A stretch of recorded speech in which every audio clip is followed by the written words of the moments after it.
ಎಲ್ಲರಿಗೂ ನಮಸ್ಕಾರ. ಇದು ಸುದ್ದಿ ವಿಶ್ಲೇಷಣೆ. ನಾನು ಶಶಿಧರ್ ಭಟ್. ಇವತ್ತು ನಾನು ನಿಮ್ಮ ಜೊತೆಗೆ ಮಾತನಾಡೋದಕ್ಕೆ ಹಲವು ವಿಚಾರಗಳಿವೆ. ಕಾಂಗ್ರೆಸ್ ಪಕ್ಷದ ಜಾಥಾ ನೀರಿಗಾಗಿ ನಡಿಗೆ ಬೆಂಗಳೂರನ್ನು ಪ್ರವೇಶಿಸಿದೆ. ಅದ್ರ ಬಗ್ಗೆನೂ ಮಾತನಾಡಬೇಕು.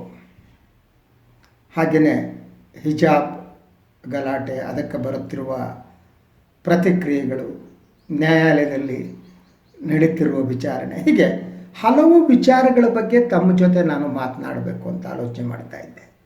ಯಾವ ವಿಚಾರವನ್ನು ಹಂಚ್ಕೊಳ್ಳೋಣ, ಯಾವ ವಿಚಾರವನ್ನು ಮಾತನಾಡೋಣ ಅಂತ ಯೋಚನೆ ಮಾಡ್ತಾ ಇದ್ದಾಗ ರಷ್ಯಾ ಮತ್ತು ಯುಕ್ರೇನ್ ನಡುವಿನ ಯುದ್ಧ, ಆ ಯುದ್ಧದ ಪರಿಣಾಮಗಳು, ಯುದ್ಧ ಪಿಪಾಸುತನ, ಅದ್ರ ಬಗ್ಗೆ ಮಾತನಾಡಲೆ, ಅಥವಾ ಈ ಕಾಲದ ಸರ್ವಾಧಿಕಾರಿ ಪುಟಿನ್ ವಿಶ್ವವನ್ನೇ ನಾಶಪಡಿಸುವ ಹಂತಕ್ಕೆ ಬಂದಿದ್ದ ಬಗ್ಗೆ ಮಾತನಾಡಿದೆ. ಇಡೀ ಈ ಘಟನೆಗಳಲ್ಲಿ ತುಂಬಿಕೊಂಡಿರುವ ರಾಜಕೀಯ, ಆ ರಾಜಕೀಯಕ್ಕೆ ಕ್ರಿಯೆ, ಪ್ರತಿಕ್ರಿಯೆಗಳು, ಹೇಳಿಕೆಗಳು, ಒಬ್ಬರೊಬ್ಬರು ದೂಷಣೆ, ಅಂದರೆ ಇಡೀ ಮಹತ್ವದ ವಿಚಾರಗಳೆಲ್ಲ ರಾಜಕೀಕರಣಗೊಂಡಿದ್ದು ಅಂತ ಇದ್ರ ಬಗ್ಗೆ ಮಾತನಾಡಲೆ. ನನಗನ್ನಿಸ್ತು ಬೇಡ, ನವೀನ್ ಬಗ್ಗೆ ಮಾತನಾಡೋಣ. ಯುಕ್ರೇನ್ ಮತ್ತು ರಷ್ಯಾದ ಯುದ್ಧ ಇದೆಯಲ್ಲ, ಆ ಯುದ್ಧ ಇವತ್ತು 7ನೇ ದಿನಕ್ಕೆ ತಲುಪಿದೆ. ಈ 7 ದಿನಗಳ ಅವಧಿಯಲ್ಲಿ ರಷ್ಯಾ ಏನು ಅಂದುಕೊಂಡಿತ್ತೋ ಅದು ಆಗಿಲ್ಲ. ಬಹುಬೇಗ ಯುಕ್ರೇನ್ ಸರೆಂಡರ್ ಆಗಬಹುದು ಅಂತ ರಷ್ಯಾ ಅಂದ್ಕೊಂಡಿತ್ತು, ಆಗಿಲ್ಲ. ಅದು ಜನಸಾಮಾನ್ಯರ ಮೇಲೆ ಬಾಂಬ್ ಹಾಕುವ ಹಂತಕ್ಕೆ ರಷ್ಯಾ ಬಂದು ತಲುಪಿದೆ. ಪುಟಿನ್ ತಾನೊಬ್ಬ ಮಾನವ ಕುಲ ವಿರೋಧಿ ಅನ್ನೋದನ್ನು ತೋರಿಸಿದ್ದಾರೆ. ಇದು ಅಪಾಯಕಾರಿ ಅಂತ. ಇದ್ರ ಬಗ್ಗೆನೂ ಕೂಡ ನಾವು ಮಾತನಾಡ್ಬೋದು. ಯುಕ್ರೇನ್ ಮತ್ತು ರಷ್ಯಾ ನಡುವಿನ ಸಂಬಂಧ, ಅದರ ಸೂಕ್ಷ್ಮತೆಗಳು, ಇಲ್ಲಿ ಅಮೇರಿಕಾದ ಇಂಟರ್ಫಿಯರೆನ್ಸ್, ತಪ್ಪು ಯಾರದು ಅಂತಲೂ ಮಾತನಾಡಬಹುದು. ಅಮೇರಿಕಾ ಕೂಡ ಯುದ್ಧ ಪಿಪಾಸು ಮನಸ್ಥಿತಿಯಲ್ಲೇ ಇರೋದು. ವಿಶ್ವದಲ್ಲಿ ಬಹುತೇಕ ಯುದ್ಧಗಳು ಅಮೇರಿಕಾದ ಸ್ವಾರ್ಥದಿಂದ ಪ್ರಾರಂಭವಾದದ್ದು. ಅಮೇರಿಕಾದ ಸ್ವಾರ್ಥಕ್ಕೆ ಯಾವ ಯಾವ ದೇಶಗಳು ಬಲಿಯಾದವು, ಮನುಷ್ಯರು ಬಲಿಯಾದರು. ಈಗ ನಾನು ನವೀನ್ ಬಗ್ಗೆ ಮಾತನಾಡೋದಕ್ಕೆ ಇಷ್ಟಪಡ್ತೀನಿ. ಆ ಹುಡುಗ ಕನಸುಗಳನ್ನು ಕಾಣ್ತಾ ಇದ್ದವನು, 4ನೇ ವರ್ಷ MBBS ಓದ್ಬಿಟ್ಟು ದೇಶಕ್ಕೆ ಹಿಂತಿರುಗಬೇಕು, ಜನಸೇವೆ ಮಾಡಬೇಕು ಅಂದುಕೊಂಡಂಥ ಹುಡುಗ. ಅವನ ಮನೆಯವರು ಕೂಡ ಮಧ್ಯಮ ವರ್ಗದ ಕುಟುಂಬದಿಂದ ಬಂದವರು. ತನ್ನ ಮಗ ವೈದ್ಯನಾಗಿ ಬರ್ತಾನೆ, ಕನಸು ಕಂಡವರು. ಆದರೆ ಆ ಕನಸೆಲ್ಲ ಇವತ್ತು ನುಚ್ಚು ನೂರಾಗಿದೆ. ಅದು ಕುಟುಂಬ ಮಾತ್ರ ನವೀನನ್ನು ಕಳೆದುಕೊಂಡದ್ದಲ್ಲ, ಅಲ್ಲಿ ಇವತ್ತಿನ ಯುವಕನೊಬ್ಬನ ಕನಸು, ಅವನ ಕುಟುಂಬದ ಕನಸಿದೆಯಲ್ಲ, ಆ ಕನಸುಗಳೆಲ್ಲ ಸಮಾಧಿಯಾದದ್ದು ಅಂತ. ಇದನ್ನು ನಾವು ಗಂಭೀರವಾಗಿ ಆಲೋಚನೆ ಮಾಡಬೇಕಾಗಿದೆ. ಯಾಕೆಂದರೆ ಇದಾದ ನಂತರ ಬಂದ ಪ್ರತಿಕ್ರಿಯೆಗಳನ್ನು ನೋಡಿ.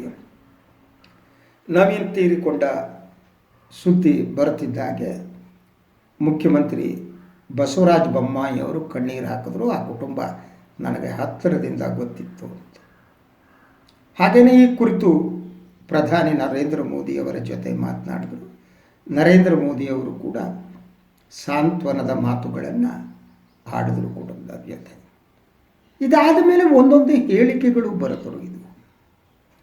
ಪ್ರಧಾನಿಯವರಿಂದ ಪ್ರಾರಂಭವಾಗಿ ಪ್ರಹ್ಲಾದ್ ಜೋಶಿಯವರವರೆಗಿನ ಹೇಳಿಕೆಗಳಿದೆಯಲ್ಲ, ಆ ಹೇಳಿಕೆಗಳನ್ನು ನಾವು ಗಮನಿಸಬೇಕಾಗಿದೆ.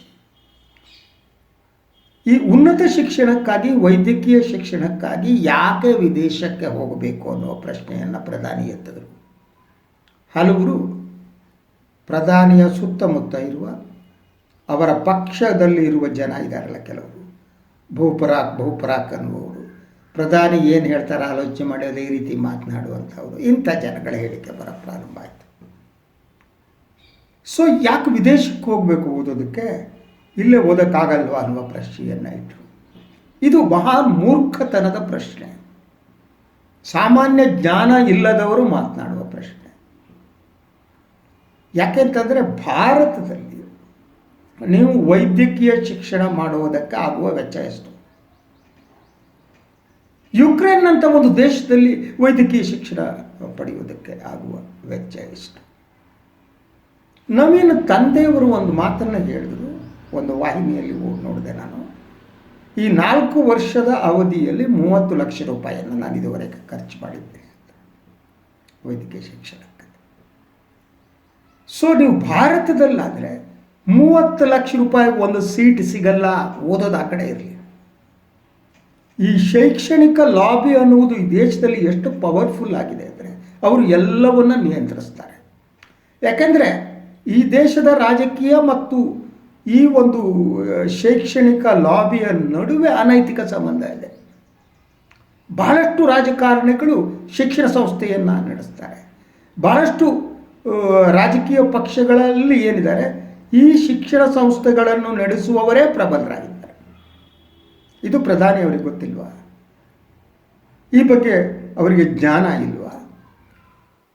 ಒಂದು ಅಂಕಿಅಂಶದ ಪ್ರಕಾರ ಭಾರತದಲ್ಲಿ ವೈದ್ಯಕೀಯ ಶಿಕ್ಷಣಕ್ಕಾಗಿ 1 ವರ್ಷದ ಒಳಗೆ ವೆಚ್ಚ ಮಾಡುವ ಹಣದಲ್ಲಿ ನೀವು ಯುಕ್ರೇನ್ನಂಥ ದೇಶಕ್ಕೆ ಹೋಗಿ ಪದವಿಯನ್ನು ಪಡೆದು ಮಾಸ್ಟರ್ ಪದವಿಯನ್ನು ಪಡೆದು ವಾಪಸ್ ಬರ್ಬೋದು.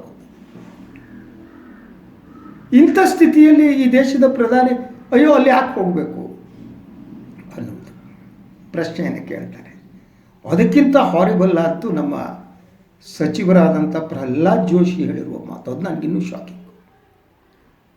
ಯುಕ್ರೇನ್ ಅಂತ ದೇಶದಲ್ಲಿ ವೈದ್ಯಕೀಯ ಶಿಕ್ಷಣದ ಗುಣಮಟ್ಟ ಕಳಪೆ ಕಂಡ್ರಿ ಅಂತಾರೆ. ನಿಮ್ಮ ಜವಾಬ್ದಾರಿಯನ್ನು ತಪ್ಪಿಸ್ಕೊಳ್ಳೋದಕ್ಕೆ, ನಿಮಗೆ ನಮ್ಮ ಮಕ್ಕಳನ್ನು ವಾಪಸ್ ತರೋದಕ್ಕೆ ಸಾಧ್ಯ ಆಗದಿರೋದಕ್ಕೆ ಅಲ್ಲಿಯ ಶಿಕ್ಷಣವನ್ನು ಪ್ಲೇ ಮಾಡೋದು. ಅಲ್ಲಿ ಶಿಕ್ಷಣ ಸರಿ ಇಲ್ಲ. ಸೊ ಯುಕ್ರೇನ್ನ ವೈದ್ಯಕೀಯ ಶಿಕ್ಷಣಕ್ಕೆ ವಿಶ್ವದಲ್ಲಿ ಮಾನ್ಯತೆ ಇದೆ, ಅತಿ ಹೆಚ್ಚಿನ ಗೌರವ ಇದೆ, ಅಲ್ಲಿ ಶಿಕ್ಷಣ ಚೆನ್ನಾಗಿದೆ ಅಂತ ಹೇಳಾಗ್ತದೆ. ಪ್ರಹ್ಲಾದ್ ಜೋಶಿ ಹೇಳ್ತಾರೆ, ಇಂಡಿಯಾದಲ್ಲಿ ಆ ವೈದ್ಯಕೀಯ ಶಿಕ್ಷಣಕ್ಕೆ ಹೆಚ್ಚಿನ ಬೆಲೆ ಇಲ್ಲ ಕಂಡ್ರಿ ಅಂತಾರೆ. ಯಾರು ಕಿವಿ ಮೇಲೆ ಹೂ ಇಡ್ತಾ ಇದ್ದೀರಿ ಜೋಶಿ ಸಾಹೇಬ್ರಿ? ನೀವು ಕರೆಕ್ಟು, ನೀವು ಪ್ರಧಾನಿಯವರು ತುತ್ತೂರಿ ಊದಬೇಕು, ಅದು ನಿಮ್ಮ ಕೆಲಸ ಅಲ್ವಾ? ಅದಕ್ಕೆ ನೀವು ಪಾರ್ಲಿಮೆಂಟ್ನಲ್ಲೂ ಕೂಡ ನಿಮ್ಮನ್ನು ಸಂಸದೀಯ ವ್ಯವಹಾರ ಸಚಿವರಾಗಿ ಹಿಂದ್ಗಡೆ ಕೂಡಿಸಿರ್ತಾರೆ, ಜೈ ಜೈಕಾರ ಅಂದ್ಕೊಂಡು ತಪ್ಪಳೆ ಹೊಡಿಯೋಕ್ಕೆ ಅಲ್ವಾ? ನಿಮ್ಮ ಸೀಟು ಪ್ರಧಾನಿಯವ್ರ ಸೀಟ್ನ ಹಿಂದೆ ಇರೋದು. ಆದರೆ ಇಷ್ಟು ಸುಳ್ಳು, ಅಲ್ಲಿಯ ಶಿಕ್ಷಣವನ್ನು ಬ್ಲೇಮ್ ಮಾಡೋದು ನೀವು ಬ್ಲೇಮ್ ಮಾಡ್ತಾ ಬಂದ್ರಿ, ಹೇಳಿಕೆ ಕೊಡ್ತಾ ಬಂದ್ರಿ. ನಿಮ್ಮ ವೈಫಲ್ಯವನ್ನು ಮುಚ್ಚಿಕೊಳ್ಳೋದಕ್ಕೆ ನೀವು ಇನ್ನೊಬ್ಬರು ಬ್ಲೇಮ್ ಮಾಡೋದು. ಅದರ ಜೊತೆಗೆ ನಾನು ನಿನ್ನೆ ವಿದೇಶಾಂಗ ಸಚಿವಾಲಯ ನೀಡಿರುವ ಹೇಳಿಕೆಯನ್ನು, ಪತ್ರಿಕಾಗೋಷ್ಠಿಯನ್ನು ನೋಡಿದೆ. ಅಲ್ಲಿರುವ 20,000 ಜನರಲ್ಲಿ 12,000 ಜನ ವಾಪಸ್ ಬಂದಿದೆ ಅಂತ ಅವರು ಹೇಳ್ತಾರೆ. ಈ ಬಗ್ಗೆ ನನಗೆ ಅನುಮಾನ ಇದೆ. ಯಾಕೆಂದರೆ 4-5 ವಿಮಾನಗಳು, ಒಂದು ವಿಮಾನದಲ್ಲಿ ಎಷ್ಟು ಬರ್ಬೋದು, ಎಷ್ಟು ಜನ ಬಂದು ತಲುಪಿದ್ದಾರೆ ಇಲ್ಲಿಗೆ ಅಂತ ಆ ಪಟ್ಟಿಗಳನ್ನು ಬಿಡುಗಡೆ ಮಾಡಲಿ. ಎಷ್ಟು ವಿದ್ಯಾರ್ಥಿಗಳು ಬಂದಿದ್ದಾರೆ, ಯಾವ ವಿದ್ಯಾರ್ಥಿಗಳು, ಯಾವ ರಾಜ್ಯದವರು, ಒಂದು ಲಿಸ್ಟನ್ನು ಬಿಡುಗಡೆ ಮಾಡೋದು ಕೇಂದ್ರ ಸರ್ಕಾರಕ್ಕೆ ಏನಾಗೋದು? ಈ ಸುಳ್ಳುಗಳನ್ನೇ ಸರ್ಕಾರ ಹೇಳೋದಕ್ಕೆ ಪ್ರಾರಂಭ ಮಾಡಿದರೆ ಅಪಾಯಕಾರಿ ಆಗೋದು. This is all past. But ವೈದ್ಯಕೀಯ ಶಿಕ್ಷಣದ ಮೋಹದ ಬಗ್ಗೆ ನನ್ನದೇ ಆಕ್ಷೇಪಗಳಿದು. ವಿದೇಶಕ್ಕೆ ಹೋಗಿ ಕಲಿತ್ಬಿಟ್ಟು ವೈದ್ಯರಾಗ್ಬಿಟ್ರೆ ಎಲ್ಲರಿಗೂ ವೈದ್ಯರಾಗಬೇಕು, ಇಂಜಿನಿಯರ್ ಆಗಬೇಕು, ಉಳಿದು ಯಾವ ಕೆಲಸವೂ ಪ್ರಯೋಜನಕ್ಕೆ ಬಾರದಿರೋದು. ಇದು ಒಂಥರ ಈ ಪಾಲಕರ ಮೆಂಟ್ಯಾಲಿಟಿ, ತಂದೆ ತಾಯಿಗಳ ನನ್ನ ಮಗನ ಡಾಕ್ಟರ್ ಮಾಡಬೇಕು. ಈ ಬದುಕಿನಲ್ಲಿ ನೀವು ಏನು ಬೇಕಾದರೂ ಆಗ್ಬೋದು ಕಣ್ರಿ. ಮೋದಿ ಸಾಹೇಬ್ರು ಹೇಳಿಲ್ವಾ? ನಮ್ಗೆ ಗೊತ್ತು, ಬಜಿ ಗಿಜಿ ಇಂಥದ್ದನ್ನೆಲ್ಲ ಮಾರಾಟ ಮಾಡ್ಕೊಂಡು ಬದುಕಿ ಅಂತ ಮೋದಿ ಸಾಹೇಬ್ರೇ ಹೇಳಿದ್ದಾರೆ. ಟೀ ಮಾರಾಟ ಮಾಡ್ಕೊಂಡು ಬದುಕ್ರಪ್ಪ ಸಾಕು ಅಂತ. ಅದು ಅವರು ಮಟ್ಟ ಬಿಡಿ, ಅವ್ರಿಗೆ ಹೇಳಿ. ಆದರೆ ಈ ಮೋಹ ಯಾಕೆ ನಮಗೆ? ನಾವು ಯಾಕೆ ಈ ಮೋಹವನ್ನು ಇಟ್ಕೋಬೇಕು? ಅದ್ರ ಜೊತೆಗೆ ಇಷ್ಟು ಮಾತನಾಡುವ ಕೇಂದ್ರ ಸರ್ಕಾರ ಈ ಒಂದು ಶಿಕ್ಷಣ ಅನ್ನುವುದು ಒಂದು ವ್ಯಾಪಾರ ಆಗಿದೆಯಲ್ಲ, ಅದನ್ನು ತಡೆಗಟ್ಟೋದಕ್ಕೆ ಯಾಕೆ ನೀವು ಏನೂ ಮಾಡಿಲ್ಲ? ನೀವು ವ್ಯಾಪಾರಸ್ಥರ ಪರವಾಗಿರುವರು ಅನ್ನೋದು ನನಗೆ ಗೊತ್ತಿದೆ. ನಿಮಗೆ ರಾಜಕೀಯ ಅಂದರೆ ವ್ಯಾಪಾರ, ಬದುಕು ಅಂದರೆ ವ್ಯಾಪಾರ, ನಂಬಿಕೆಗಳು ಅಂದರೆ ವ್ಯಾಪಾರ, ದೇವಸ್ಥಾನ ಅಂದರೆ ವ್ಯಾಪಾರ, ಧರ್ಮ ಅಂದರೆ ವ್ಯಾಪಾರ. ನೀವು ವ್ಯಾಪಾರ ಬಿಟ್ಟು ಬದುಕಲಾರ್ರಿ, ನಿಮ್ಮ ಬದುಕೇ ವ್ಯಾಪಾರ. ಆದರೆ ಇಡೀ ಶೈಕ್ಷಣಿಕ ರಂಗ ಹಿಂಗಾದ ಬಗ್ಗೆನಾದರೂ ನೀವು ಯೋಚನೆ ಮಾಡಬೇಕಲ್ವ? ಅದನ್ನು ನೀವು ಮಾಡ್ತಾ ಇಲ್ಲ. ಈಗಲೇ ನೋಡಿ, ಭಾಳ ಸರಳವಾಗಿ ಈ ಸರ್ಕಾರ ಒಂದೊಂದೇ ಸರ್ಕಾರಿ ಆಸ್ತಿಗಳನ್ನು ಮಾರಾಟ ಮಾಡ್ತಾ ಹೋಯ್ತಲ್ವ. ಏರ್ ಇಂಡಿಯಾ ಮಾರಾಟ ಆಯಿತು ಅಲ್ವ. ಈಗ ಏರ್ ಇಂಡಿಯಾದ ಆಡಳಿತ ಟಾಟಾ ಸಂಸ್ಥೆಗೆ ಸೇರಿತ್ತು. ನೀವು ಒಂದು ವಿಮಾನವನ್ನು ಬಿಡೋದಿದ್ರೆ ಟಾಟಾ ಸಂಸ್ಥೆ ಜೊತೆ ಮಾತನಾಡಿ ಇನ್ನೊಂದು ಮಾಡಿ ಬಿಡಬೇಕು. ಅವರು ಫಿಕ್ಸ್ ಮಾಡುವುದೇನು? ಈಗ ಸರ್ಕಾರ ಕೆಲವು ನಾವು ಬರೆಸ್ತೀವಿ ಅನ್ನೋ ಹೇಳಿಕೆಗಳು ಬರ್ತಾ ಇದೆ. ಯುಕ್ರೇನ್ನಿಂದ ಭಾರತಕ್ಕೆ ಬರೋದಕ್ಕೆ 1.5 ಲಕ್ಷ ರೂಪಾಯಿ. ಆ ಬಡ ಮಕ್ಕಳಿಗೆ ಅವ್ರ ಪಾಲಕರಿಗೆ ಎಲ್ಲಿಂದ ದುಡ್ಡು ತರ್ತಾರೆ? ಅದೇ ಸರ್ಕಾರದ್ದೇ ಏರ್ಲೈನ್ಸ್ ಆಗಿದ್ದರೆ, ಏರ್ ಇಂಡಿಯಾ ಭಾರತ ಸರ್ಕಾರಕ್ಕೆ ಸೇರಿದರೆ, ಸರ್ಕಾರ ಒಂದು ತೀರ್ಮಾನವನ್ನು ತೆಗೆದುಕೊಂಡು, ಇದು ಅಲ್ಲಿ ನಡೆದಿರುವಂಥ ತಪ್ಪು. ಇನ್ನು ನನಗೆ ಆಶ್ಚರ್ಯಕರ ಆಗೋದೇನು ಗೊತ್ತಾ, ನಿನ್ನೆ ನನಗೆ ಯಾರೋ ಒಂದು ಮೆಸೇಜ್ ಹಾಕಿದ್ರು. ಸಾಧಾರಣವಾಗಿ ನಾನೇನಾದರೂ ಸ್ಟೇಟಸ್ ಅಪ್ಡೇಟ್ ಮಾಡಿದರೆ ನನ್ನನ್ನು ಬೈಯುವ ಒಂದು ಪಡೆ ರೆಡಿ ಆಗ್ಬಿಡುತ್ತೆ. ರೆಡಿ, ಎಲ್ಲ ಶಸ್ತ್ರಾಸ್ತ್ರಗಳನ್ನು ಹಿಡ್ಕೊಂಡು ನನ್ನ ಮೇಲೆ ಹ್ಯಾಂಗೆ, ನನಗೆ ಬೇಜಾರಿಲ್ಲ. ಅದಕ್ಕೆ ನಾನು ನಗ್ಬಿಡ್ತೀನಿ. ಮೂರ್ಖರ ಬಗ್ಗೆ ಏನು ಮಾಡೋಕ್ಕಾಗುತ್ತೆ ಹೇಳಿ? ಮೂರ್ಖರ ಜೊತೆ ಚರ್ಚೆ ಮಾಡೋಕ್ಕಾಗತ್ತಾ? ಮೂರ್ಖರ ಜೊತೆ ಮಾತನಾಡೋಕ್ಕಾಗತ್ತಾ? ಮೂರ್ಖರಿಗೆ ಮೂರ್ಖಾದರೆ ಬೇಜಾರಾಗುತ್ತೆ. ಅವ್ರಿಗೆ ಯಾಕೆ ಸುಮ್ಮನೆ ಬೇಜಾರಾಗುತ್ತೆ? ಅದು ಏನು ಅಂತಂದರೆ, ನೀವು ಕಾಂಗ್ರೆಸ್ನವರಂತೆ ಮಾತನಾಡ್ತಾ ಇದ್ದೀರಿ. ಸ್ವಾಮಿ, ಮಾಧ್ಯಮ ಇದೆಯಲ್ಲ, ಮಾಧ್ಯಮದ ಮೂಲಭೂತ ಕರ್ತವ್ಯ ಅಂತ ಅಂದರೆ ಪ್ರತಿಪಕ್ಷದಂತೆ ಕೆಲಸ ಮಾಡುವುದು, ಸರ್ಕಾರದ ವೈಫಲ್ಯಗಳನ್ನು ತೋರಿಸೋದು, ಆ ಮೂಲಕ ಒಳ್ಳೆಯ ಆಡಳಿತ ಇರಲಿ, ಸರ್ಕಾರ ತನ್ನ ವೈಫಲ್ಯದಿಂದ ಹೊರಗಡೆ ಬರಲಿ, ತನ್ನ ತಪ್ಪುಗಳನ್ನು ತಿಳಿದುಕೊಳ್ಳಿ, ತಪ್ಪುಗಳನ್ನು ಅರ್ಥ ಮಾಡ್ಕೊಳ್ಳಿ. ಆ ಕೆಲಸವನ್ನು ಮಾಧ್ಯಮ ಮಾಡಬೇಕು. ಅನ್ಫಾರ್ಚುನೇಟ್ಲಿ ಭಾರತೀಯ ಮಾಧ್ಯಮ ಮಾಡ್ತಾ ಇಲ್ಲ. ಭಾರತೀಯ ಮಾಧ್ಯಮ ಮಾರಾಟ ಹೋಗ್ತಿದೆ. ಆದ್ದರಿಂದ ಬಹುತೇಕ ಈ ಯುಕ್ರೇನ್ ಗಲಾಟೆಯ ನಂತರ ಭಾರತದ ವಿದೇಶಾಂಗ ನೀತಿಯಲ್ಲಿ ಏನು ತಪ್ಪಾಗಿದೆ ಅನ್ನೋದ್ರ ಬಗ್ಗೆ ಕೂಡ ಮಾಧ್ಯಮದಲ್ಲಿ ಚರ್ಚೆ ನಡೀತಾ ಇಲ್ಲ. ನಾವು ಎಲ್ಲಿ ತಪ್ಪಿದ್ದೇವೆ? ನಾವು ರಷ್ಯಾಕ್ಕೆ ಇಷ್ಟು ಬೆಂಬಲ ಕೊಟ್ಟಿದ್ದೀವಿ, ನಮ್ಮ ಮಕ್ಕಳನ್ನು ರಕ್ಷಣೆ ಮಾಡಿ ಕಳಿಸ್ಕೊಡಿ ಅನ್ನುವ ಹೇಳುವ ಶಕ್ತಿ ನಮಗಿಲ್ದಿದ್ರೆ ಏನು ಸಾಧ್ಯ? ಅದಕ್ಕೇ BJP ಸಂಸತ್ ಸದಸ್ಯ ಸುಬ್ರಹ್ಮಣ್ಯ ಸ್ವಾಮಿ ಒಂದು ಸ್ಟೇಟ್ಮೆಂಟ್ ಮಾಡಿದ್ರು, ನಮಗೆ ಎಂಥವ್ರು ಬೇಕು ಅಂತ. ಸೊ ಆಡಳಿತ ಅನ್ನೋದು ಹಿಜಿಡ ಆಗಬಾರ್ದು ಅನ್ನೋ ಅರ್ಥದಲ್ಲಿ ಅವ್ರು ಮಾತನಾಡಿದ್ರು. ರಷ್ಯಾಕ್ಕೆ ಫೋನ್ ಮಾಡಿ ಪುಟಿನ್ಗೆ, ನಮ್ಮ ಮಕ್ಕಳು ಕರ್ನಾಟಕದ ಒಬ್ಬ ಯುವಕ ಸತ್ತಿದ್ದಾನೆ, 12 ಜನ ಸಾಯ್ತಾರೋ ಗೊತ್ತಿಲ್ಲ, ನಮ್ಮನ್ನು ಸೇಫಾಗಿ ನನ್ನ ಮಕ್ಕಳನ್ನು ವಾಪಸ್ ಕಳಿಸೋದಕ್ಕೆ ಹೆಲ್ಪ್ ಮಾಡ್ರಪ್ಪ ಅಂತ ಹೇಳ್ಬೋದಲ್ವಾ ಗಟ್ಟಿ ಧ್ವನಿಯಲ್ಲಿ? ಅದನ್ನು ಯಾಕೆ ಹೇಳ್ತಾ ಇಲ್ಲ? ಅದನ್ನು ಹೇಳುವ ಧೈರ್ಯ ಇಲ್ವಾ? ನಮ್ಮ ಪ್ರಧಾನಿಗಳು ವಿಶ್ವಗುರು. ನೀವು ಪುಟಿನ್ಗೂ ಗುರುವಾಗಿ, ಬೈಡನ್ಗೂ ಗುರುವಾಗಿ, ಯಾರಿಗೆ ಬೇಕಾದ್ರೂ ಗುರುವಾಗಿ ಸ್ವಾಮಿ, ನಮ್ಮ ಆಕ್ಷೇಪ ಇಲ್ಲ. ನಮ್ಗೆ ಖುಷಿ, ನಮ್ಮ ದೇಶದವರು ವಿಶ್ವಗುರು. ಈಗ ನೋಡಿದರೆ ವಿಶ್ವಗುರು ಪತ್ತನೇ ಇಲ್ಲ. ಯಾಕ್ರಿ ವಿದೇಶಕ್ಕೆ ಹೋಗ್ತೀರಿ? ವಿದೇಶದಲ್ಲಿ ಹೋಗ್ಬಿಟ್ಟು ಯಾಕೆ ಓದ್ತೀರಿ? ಇಲ್ಲಿ ಇಂಡಿಯಾದಲ್ಲಿ ಓದಿ ಸೀಟ್ ಕೊಡಿಸಿ. ಇಂಡಿಯಾದಲ್ಲಿ ಅವರಿಗೆಲ್ಲ ಶಿಕ್ಷಣದ ವ್ಯವಸ್ಥೆ ಮಾಡಿ, ಮೆಡಿಕಲ್ ಕಾಲೇಜಿಗೆ ಹೋಗ್ತಾನೆ ಅನ್ನುವವನಿಗೆ ಮೆಡಿಕಲ್ ಸೀಟ್ ಕೊಡಿ. ಸಿಗುತ್ತಾ ಮೆಡಿಕಲ್ ಸೀಟು? ಯಾರಾದರೂ ಒಬ್ಬ ಸಾಮಾನ್ಯ ಮನುಷ್ಯ ತನ್ನ ಮಗನನ್ನು ವೈದ್ಯಕೀಯ ಶಿಕ್ಷಣ ಕೊಡಿಸ್ತೀನಿ ಅಂತ ಕನಸು ಕಾಣೋಕ್ಕೆ ಸಾಧ್ಯ ಇದೆ ಈ ದೇಶದಲ್ಲಿ? ಏನೂ ಇಲ್ಲ. ಎಲ್ಲ ನಾಟಕ. ಅದಕ್ಕೆ ಮಾಧ್ಯಮಗಳು ಪಾಲುದಾರ. ಈ ನವೀನ್ ಅವರ ಮನೆಯ ದೃಶ್ಯವನ್ನು ನೋಡ್ತಾ ಇದ್ದಾಗ ನಾನು ಭಾವುಕನಾದೆ. ಆ ತಂದೆ ಎಲ್ಲೋ ಇದ್ದವರು, ಮೂಲ ಹಾವೇರಿ ಜಿಲ್ಲೆಯವರು, ಸರ್ಕಾರಿ ಕೆಲಸ ಮಾಡ್ಕೊಂಡು ಮೈಸೂರಿನಲ್ಲಿದ್ದು ನಂಜನಗೂಡಿನಲ್ಲಿ ಮಗನನ್ನು ಬೆಳೆಸಿ, ಆ ನವೀನ್ನ ಎಲ್ಲ ಸ್ನೇಹಿತರು ಮಾತನಾಡ್ತಾ ತುಂಬ ಒಳ್ಳೆಯವನಾಗಿದ್ದ, ನಗನಗ್ತಾ ಇರ್ತಿದ್ದ ಜೀವನದಲ್ಲಿ. ಇನ್ನು 1 ವರ್ಷ ಬಂದುಬಿಡ್ತೀನಿ ಅಂತಿದ್ದ. ಕಣ್ಣಲ್ಲಿ ನೀರು ಬರುತ್ತೆ ಕಣ್ರಿ. ಅಂಥ ಪುಟ್ಟ ಮಕ್ಕಳು ಕಳೆದುಕೊಂಡ್ರೆ ಈ ದೇಶದ ಭವಿಷ್ಯ ಏನ್ರಿ? ಇನ್ನು 8 ಜನ ತಿರುಗಿ ಬರ್ತಾರೆ, 8 ಜನ ಬರಲ್ಲ ಅಂತ ಗೊತ್ತಿಲ್ವಲ್ಲ?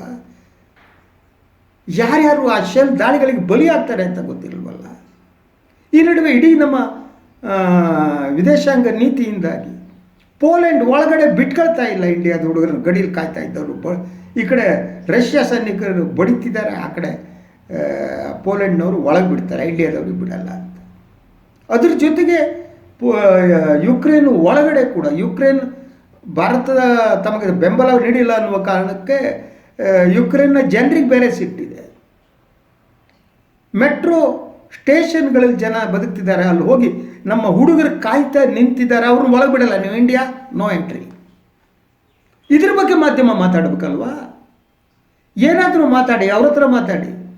ಅಟ್ಲೀಸ್ಟ್ ಹುಡುಗರು ಸೇಫಾಗಿ ಒಳಗಡೆಗೆ ಒಂದಿಷ್ಟು ಜನ ಇದ್ದಾರೆ, ಹೊರಗೆ ಕಾಯ್ತಾ ಇದ್ದಾರೆ. ಅವರು ಮೆಟ್ರೋ ಸ್ಟೇಷನ್ ಒಳಗಡೆ ಇರುವ ವ್ಯವಸ್ಥೆ ಮಾಡೋಕ್ಕಾಗಲ್ವಾ? ಏನು ಮಾಡ್ತಿದ್ದೀರಿ? 4 ಜನ ಯಾರೋ ಮಂತ್ರಿಗಳನ್ನ 4 ದೇಶಕ್ಕೆ ಕಳಿಸ್ಬಿಟ್ಟು ರೊಮಾನಿಯಾಕ್ಕೆ ಅಲ್ಲಿ ಇಲ್ಲಿ ಕುತ್ಕೊಬಿಟ್ರೆ ಆಯ್ತಾ? ಜವಾಬ್ದಾರಿ ಅಲ್ವಾ ಇದು ಸರ್ಕಾರದ್ದು?